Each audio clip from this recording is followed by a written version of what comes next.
Hey, what's up guys? Welcome to the club, boy. Balik lagi sama gue Ray di North Beach Club. Jadi kali ini, gue semangat dong. Karena banyak yang harus dibahas. Kita bakal mengupas tuntas, mengupas bawang ya. Kita bakal meluruskan apa yang harus diluruskan, membelokkan apa yang harus membelokkan. Kita akan mempintekan apa yang harus dipintekan. Jadi ceritanya gini. Tagline baru, mempintekan apa? Akhir-akhir ini, akhirnya jadi ada isu panas. Satu account jual barang vintage dengan harga nggak make sense. Kayak dia ngasih tahu kayak best offernya sekian kak. Kalau emang best offer kayak harga tertingginya sekian, harga penawaran tertingginya sekian kak. Nah, sebenarnya not for sale, cuman kalau mau bungkus 18 juta aja. Gitu. Maksudnya kenapa tiba-tiba 18 juta tanpa lu kasih edukasi gitu loh. Tiba-tiba lu harus open 18 juta kalau mau bungkus. Kenapa 18 juta kak? Karena ini bajunya kayak gini, karena ini kayak gini, karena ini kayak gini. Kan kayak gitu bisa. Oh, sebenarnya ini salah cara dia nerangin aja. Cara dia untuk menjual dengan harga mahal gitu loh. Kayaknya lu gitu. Oke. Coba lu jual 18 juta di pasar ular, keburu ditinggal sama ibu-ibunya. Lu berharap ibunya balik untuk nawar lagi? Nggak bisa. Gitu ya kan. Ya, jadi intinya kayak gitu. Ada yang ngejual, ya oke lah itu barang vintage. Tapi langsung kayak ngetitelin harga penawaran tertinggi sekian. Oke, gue tahu. Semua orang pasti yang sekarang yang baru lah. Harga tertinggi sekian nih. Lu nggak mau lu lepas dengan iming-iming not for sale, tapi lu berharap ya udah bungkus aja 18 juta. Kayak iseng-iseng beli ciki. Lu kalau beli ciki Komo iseng-iseng ciki Jaguar dapat jam, kalau nggak dapat ceban, gocap tuh. Wah, iseng nih dapet nih gitu. Terus gue ya lu boleh mematokkan harga tertinggi, penawaran tertinggi segini, dari luar harga marketplace luar segini, ngejelasin boleh, cuman masih make sense gitu. Dibarengin juga dengan lu nerangin story. Iya, lu dibarengin dengan lu nerangin story segala macam gitu. Neranginnya harganya doang. Jangan nerangin harganya doang. Nah, tapi kalau ada yang bilang, "Bang, kalau udah ada yang nanya segitu kan, pasti dia pemainnya." Weh, gua tahu. Ya kan? Sama, kita udah main sama. Maksudnya gini, kita semua berlomba-lomba untuk ngasih edukasi, nyebarin culture ini, melebarkan sayap nih ya, set. Maksudnya kayak orang awam yang emang nggak tahu apa-apa, kalau kita kasih edukasi, otomatis dia jadi suka edukasinya, otomatis dia bakal beli juga, jadi ngerti juga. Artinya kita melebarkan semua circle kan. Iya kan? Ini lo tiba-tiba tidak ada melebarkan, tiba-tiba nahan 18 juta, orang langsung jadi kaget. Jadi nggak akan senang-senang bareng kita lagi gitu loh. Yang ada cuma wah gila, itu mah gila jualnya. Itu mah mau naik haji. Kemarin aja ketika gue story begitu ada yang bilang, "Bang, itu mah penjual mau naik haji." Gue bilang mah nggak mau naik haji tuh orang. Tuh orang mau naik Mercy. Karena haji sama Mercy mahalan Mercy. Ya jelas, Mercy ratusan, miliaran ada. Gitu. Maksud gue gitu. Maksud gue boleh lah. Boleh lo menjadikan patokan ini harga sekian, ini harga sekian, ini harga sekian. Dibarengi juga. Tapi dibarengi edukasi. Dan kalau gue ngerti lo punya market, temen lo orang-orang berduit, lo punya market kayak gini, tetap aja orang berduit kalau tidak ada informasi yang valid, dia tidak akan bisa rela ngeluarin duitnya untuk ini beli sekian. Iya, ngapain duit segini dibuang percuma dengan kaos gini. Coba kalau kayak edukasi ini itu kan enak gitu ya kan. Terus makanya orang yang tadi mau teriak, "Wih, mahal." Iming-iming, pantes lah ini kan ini baju. Iya. Ketika orang bilang mahal, ada iming-iming, "Wah, ini mah pantes mah segini karena sekian. Oke. Ini kalau tiba-tiba 18 juta. Ini kalau tiba-tiba 18 juta, jangan kan naik haji, naik Mercy bisa. Oke. Itu topiknya, ya gue nggak nyalain, cuman yang gue iniin coba sayangin kasih 18 juta pakai edukasi, terus terangin kayak kalau emang kita terangin kan untuk di dunia ini kan culture-nya bakal meluas, orang awam jadi bakal tahu gitu. Nah, Yang makin hotnya ini, masalahnya ini, ya kan? Emang gue ngomong ya, gue jujur aja di story gue masalah yang tadi gue kontol-kontolin, gue tai anjing, karena ya emang ya buset, menurut gue begitu, karena ya terserah lah, lu mau nganggap gue apa, kalau lu udah pernah ketemu gue ya pasti kontolin orang itu asik. Nah, lu mungkin belum pernah ketemu gue, wah nih orang ngontolin orang, cuman kalau tiba-tiba lu main sama gue, nongkrong sama gue, besok lu juga ngontolin orang, sama kayak gue, ikutan ketularan. Iya. Kontol itu menurut gua tuh bukan ibarat kata wah kontol lu, wah gila, enggak, itu cuma ibarat kata verb kelima. Kalau bahasa Inggris tuh ada verb kelima nih, kata bantu. Jangan, udah skip. Ya jadi begitu. Nah ini ada yang panas katanya ya itu kan ada yang panas, ada yang tersinggung lah, kayak ya itu biarin aja lah, itu kan duit dia atau itu barang dia. Nah ini kan vintage, ya kan? Vintage ini seni itu mahal. Nah, terus ada lagi, kita tuh nggak merubah culture-nya, kita cuma ngerubah cara bermainnya. Alah, elunya siapa? Lu GM ngerubah cara bermain. Lu aja baru, lu player baru, lu bukan GM-nya, lu player baru di game ini.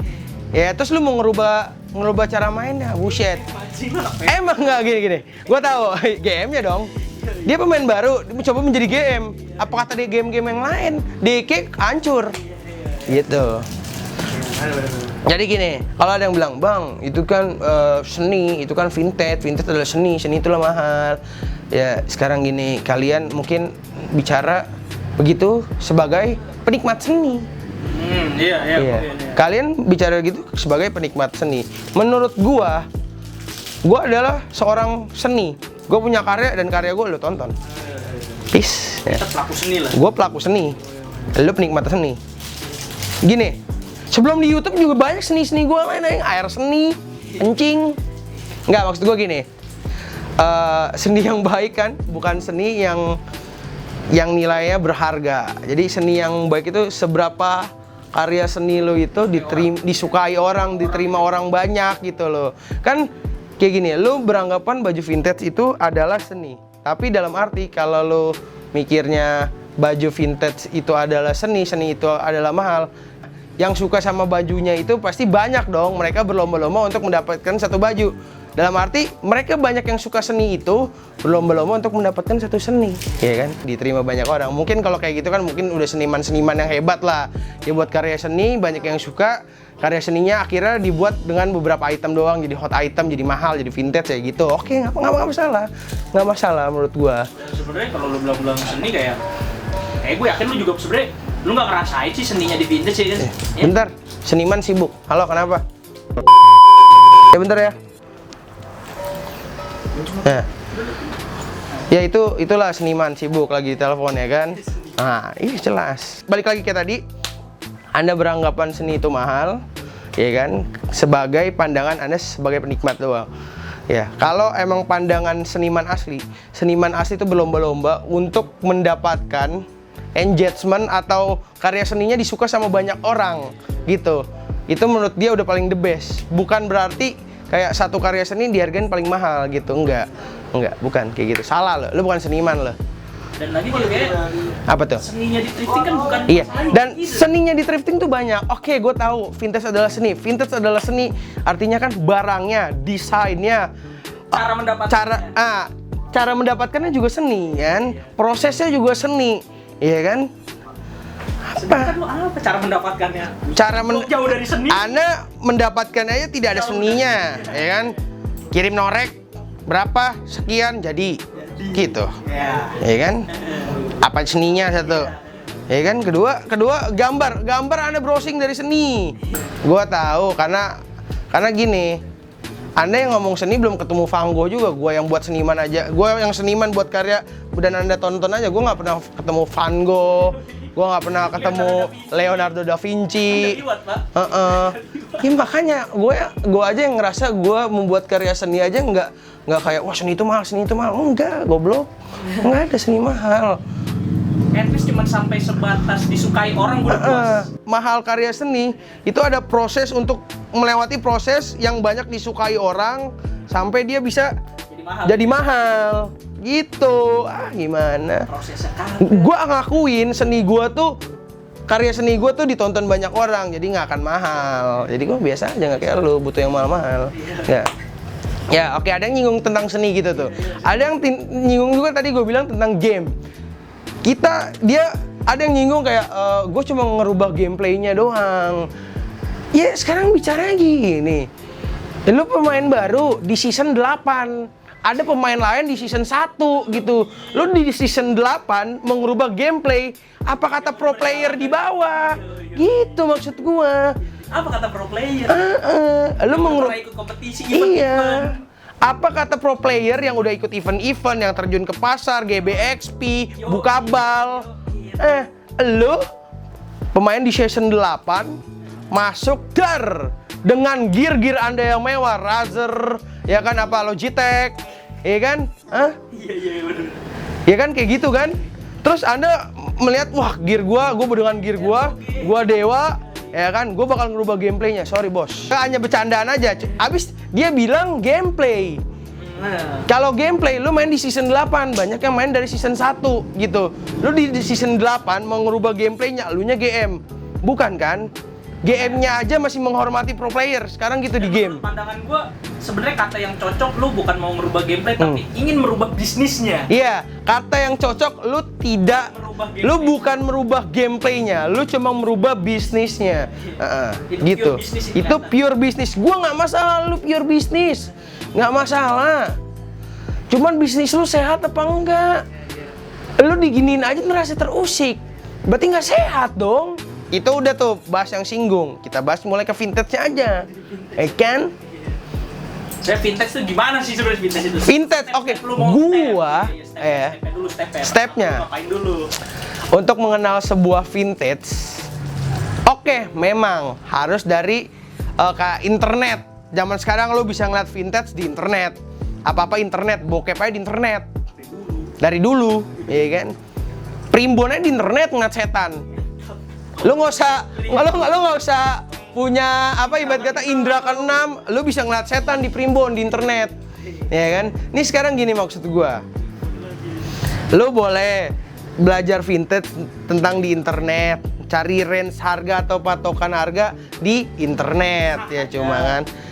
Ibarat kata itu kan teori. Coba lu terjun langsung praktek. Kamu kalau kuliah ada yang namanya praktek, PKL, sekolah nggak? Teori sama praktek harus digabungin, coy. Gitu, bener nggak sih? Bener kan? Nah, sekarang gini, oke, lo bisa dapat ilmu dari internet, ilmu teori, ya kan? Lo harus praktek juga dong. Gimana sih nemuin barang vintage yang notabene orang Indonesia tidak ada vintage store, ya kan? Jauh berapa persen doang yang kenal vintage. Dan lo mau masuk ke vintage, jangan dari internet doang. Lo harus ketemu beberapa teman-teman yang lain gitu kan. Dan Anda ketemu belum, sudah merasa dewa. Karena menurut gue step vintage ini adalah berawal dari di Indonesia, dapetin barang vintage ini. Apalagi di culture yang kita bahas nih, fashion, itu pasti dari pasar. Dari thrifting dulu. Thrift kan artinya emang penghematan, beli barang bekas, ya kan. Lo udah masuk culture thrift, otomatis lu udah lama ke pasar, lu pasti dapetin beberapa barang yang wow gitu, ya kan? Kualifikasinya beda. Kualifikasinya beda, ya kan? Lu lama di pasar, lama-lama lu bisa ngerti barang, lama-lama lu bakal tahu wah ini barang vintage atau enggak. Naiklah lu levelnya ke vintage ya. Udah tapi tetap gameplaynya pasti lu harus di thrift dulu nih, gitu. Karena vintage adalah satu level dari thrift menurut gua. Nah, lu naik di vintage, ya kan? Dari pasar, nemu barang vintage, lu naik ke vintage. Nah, di vintage ini lu hati-hati. Jangan merasa kayak sekedar gue pengoleksi kaos vintage. Karena kan di vintage ini ada juga vintage sneakers, ada vintage boot, ada vintage army, ada vintage yang kayak lu orang yang kayak sekedar kaos vintage Dennis Rodman, terus liquid blue, tag fashion victim. Itu nggak cuma sekedar itu, banyak yang lebih vintage yang lebih berharga lainnya. Gue ngomong di sini bukan sekedar kayak gue adalah seorang yang vintage banget, gue ada yang ngerti vintage banget, enggak. Jujur aja, gue aja jualan di Kiss, Basic, Uniqlo, H&M, Di sini gue ngomong bukan karena gue dewanya vintage atau gue pemain vintage, enggak. Karena gue pernah ketemu dewa-dewa di vintage. Gue ketemu dewa ini di vintage, gue tahu suhu ini, gue ketemu ini, gue ketemu itu. Ketemu vintage dari bidang army, vintage dari motor, vintage dari band, dari musik, semuanya. Alhamdulillah kita pernah ketemu dan mereka punya cerita masing-masing dan ceritanya itu beda. Nah, dan lu yang ya pasar enggak, baru main di season 8, GM bukan, lu mau ngerubah gameplay dari segi thrift dan vintage nih yang udah selama ini udah ada. Nggak bisa cuy. Oke, toh kalau lu berusaha sampai mampus, lama-lama game Anda tidak akan menarik. Pemain Anda sepi, server Anda tutup. Anda cabut nih. Pasti dari kalau misalkan nih, ini lu main di season 8 nih, kita bahas game. Ini yang tahu-tahu aja. Dia bilang dia bahas game. Dia bilang dia merubah game ya. Ya kan? Dia pemain dari season 8. Dia orang biasa. Wih, ada peluang nih. Gue main di season 8 ntar. Ada beberapa orang yang main di season 1, 2, 3 nih. Main di season 8, dia mencoba merubah gameplaynya. Gameplay dia nggak asik. Pemain dia nggak ada, server dia tutup. Server dia tutup, cabut lah, karena udah nggak ada peluang lagi nih. Nanti ujung-ujungnya lo begitu, dari sini lo cabut, terus lo ninggalin gameplay yang bikin rusak lo. Kayak gimana kata pemain-pemain lain yang udah di bawahnya itu? Maksud gue gitu. Ini datang pemain baru merusakin aja. Datang pemain baru merusakin aja. Banyak cheater nih, dikit game mampus, gitu. Cheater nih. Sekarang bukan soal seberapa mahal dan seberapa hebat Anda menemukan barang vintage. Cuman seberapa baik, seberapa banyak Anda kenal sama orang, membuka relasi. Anda kenal banyak orang, relasi Anda banyak, ketemu sana sini, belajar sana sini, Anda pasti dapat bonus lah, sebuah hot item lah, treasure lah, ya kan? Gitu kan? Sebenarnya gitu kan? Ya, gitu. Treasure tuh brand skate. Majalah. Enggak, majalah. Gitu. Lu terganggu nggak sih kalau sama horor yang Iya benar. Kayak dikit-dikit vintage-nya. Iya. Sebenarnya kalau dibilang gue terganggu atau tidak dengan orang bilang vintage adalah seni atau apalah itu ya, gue tidak terganggu sama orang-orang itu karena gue jualnya bukan vintage. Gue terganggunya karena gini, dia bilang vintage seni, gue seniman. Karya gue ada, karya gue diterima orang. Dia cuma penikmat dan dia mungkin nikmatin karya gue salah satunya. Kayak gitu. Kalau lo mau dapetin item-item hot, barang-barang vintage, termasuk kayak paket-paket usaha juga. Ya sebenarnya kalau di thrifting yang gue dapetin pelajaran tuh semuanya dari pertemanan, ngobrol sama satu sama yang lain, kita ngobrol, kita ketemu, dapat teman baru, ilmu baru. Ya udah dari situlah. Sebenarnya kan seninya tuh di situ, enaknya tuh di situ untuk dapetin barang-barang kayak gitu kan sebenarnya. Kalau di thrift kan itu ya bonus aja lah. Terus juga kayak kalau dibilang bisnis juga sebenarnya di thrift ya. Bisnisnya tuh lebih ke sampingnya, lebih ke samping nomor 2-nya. Kita tuh ya nomor 1-nya tuh adalah ngumpulnya, ngobrolnya, asik-asikan cari barangnya kan sebenarnya itu.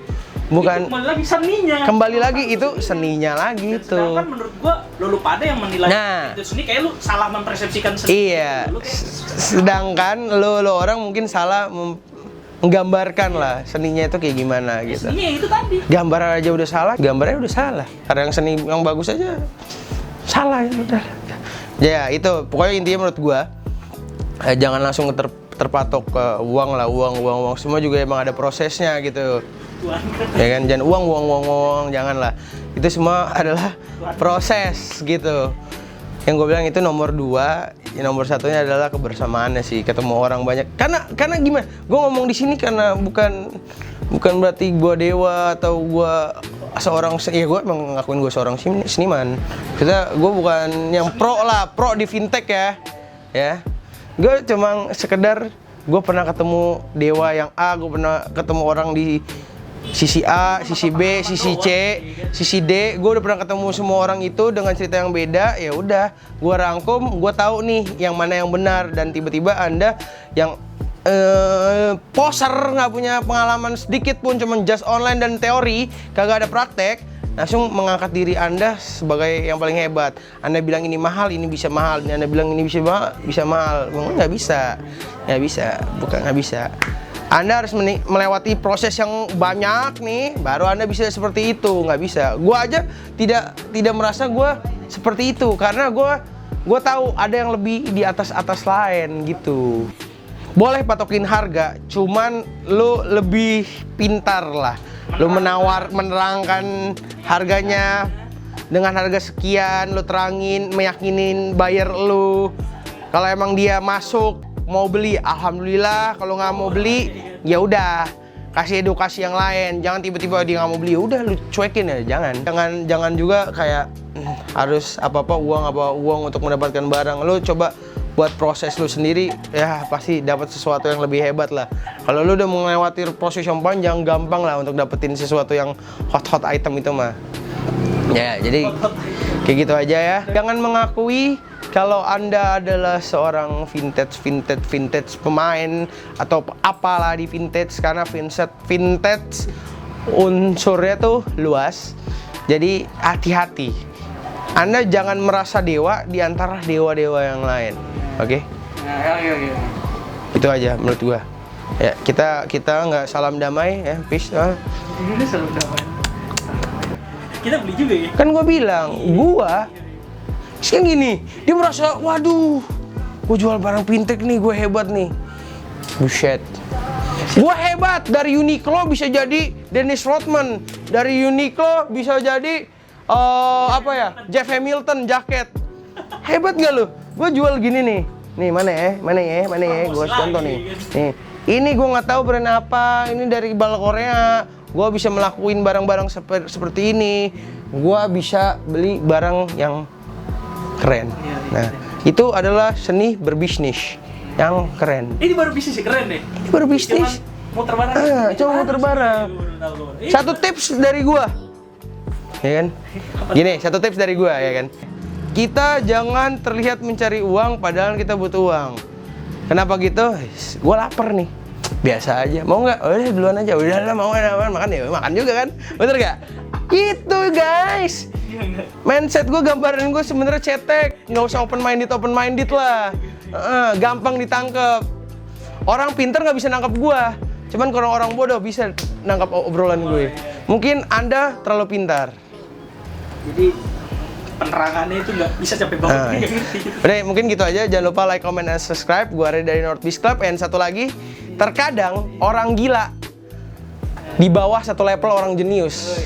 Mungkin dia berharap jadi jenius, notabene terlihat sama orang gila. Jadi orang lihat dia gila, bukan jenius. Jadi, udah nih, kita jualan juga fintech. Jualan juga. Jual. Hah? Jual apa? Fintech. Fintech kanan, fintech kiri. Fintech kucing. Fintech tai anjing.